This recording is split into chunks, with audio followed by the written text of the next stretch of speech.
Sahaba rivayet ettiği 3 tane nefer bir ehlinden gelip de bilece iman getirttirler. O zaman biri avval kısson 3 neferden biri şehit boluyor Allah'ın yoluna. Peygamber Huda Aleyhisselam vatınına. Toram o biri toram şehit boluyor. O zaman o toram o üçüncüsü şehit bulundağı yok. Düşökte ölüptür. O zaman toram ben olur diye dişte gördüm diye. Umumen bizim öl kellemde gelen günün hep şehidin derecesi beter göğünde. O zaman şu şehidi hemmetinden evmen cennete kalacak. Öl hıyalımda, öl fikrimde diye. Ama dişimde diye şu düşökteki ölen hemmetinden şundan evde diye. O zaman gen alıp Peygamber Huda Aleyhisselam'a ayttım diye Resulullah şeyle. Şehitler iyide belki düşökte ölen evde. Ama Peygamber sana ayttı diye senin namazlarını hesaplamayasın diye. Keşke bir yıl hamana giyceliptir. İnelekem aradayın evde Allah Teala tevfik verip barsak. Fakat 600 rekat fakat son nefil namazı yani sünnet teravihi oluyor. Onunla bir tane hatm okuyuluyor. O ne kadar derecatlar var onunla. Sen şunu hitap etmeyen mi dedi. Oğlum şu taydan yani namazda gelişimiz, namaz cemaate gelişimiz, sporun bir her gece bir sebebi hayır olup hem ödün peydalanıp hem baştaki adamdan peydalanmaktan sebep oluyor sana bağlan şükretmeli. O şu namaz olukan bir devlet Müslüman doğan şu namazı qavı kıymaklık gerek. Namazı qavı kıymaklık gerek. Önde bir soraptır dedi men şu namazı durumda hemmedat men kelleme geliyor. Başka zat neme yok diysen yada düşüyor. Şu namazda Huda yada düşüyor dedi.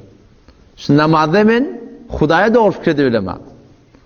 O zaman o Huda'ya men cevap vertirsin. Bu diyen müşkülün nerede? Müşkül nerede? Onu sen şu günü boyun sen Huda'dan gayrı fikret geliyordun.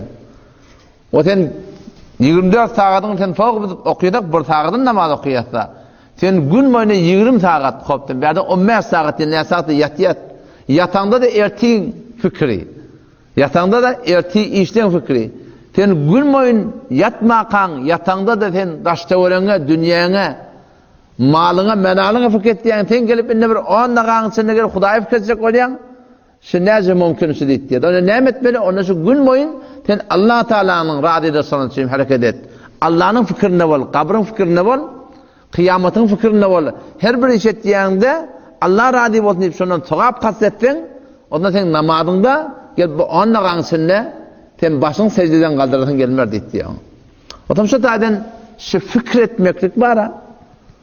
Allah Tebarek ve Teala'nın Kur'an'da şol ve yetefekkerûne fî halqis semâvâti vel ardı şunu bir derece edip imanlı adamlara şunu zikrediptir. Fikret yerler asmanlığın ve yerin hılgatında diye. Fikretmeklik şu Allah Teala mahluklarına. Şu her bir dadı görüyorsun da Allah yadını açmalı hakikaten. Ödün de görüyorsun da Allah yadını açmalı. O zaman şu taydan şu fikir beter muhim dat. Hatta fakat mescidde gelip oturup 15 dakika 20 dakika kabra fikretmektir.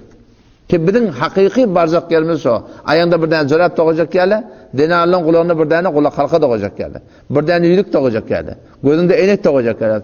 Sıfırıp bari onu alacaklar, bir akamiyetten alacaklar. Heliler 5 bölük, erkekler 3 bölük. Şun alıp alacaklar. Men günüm şu tağda neyem burada, şunu fikretmeklik.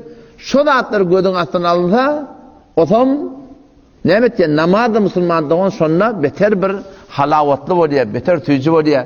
Namazda o zaman Allah Teala yada düşmeklik bir beter asan oluyor.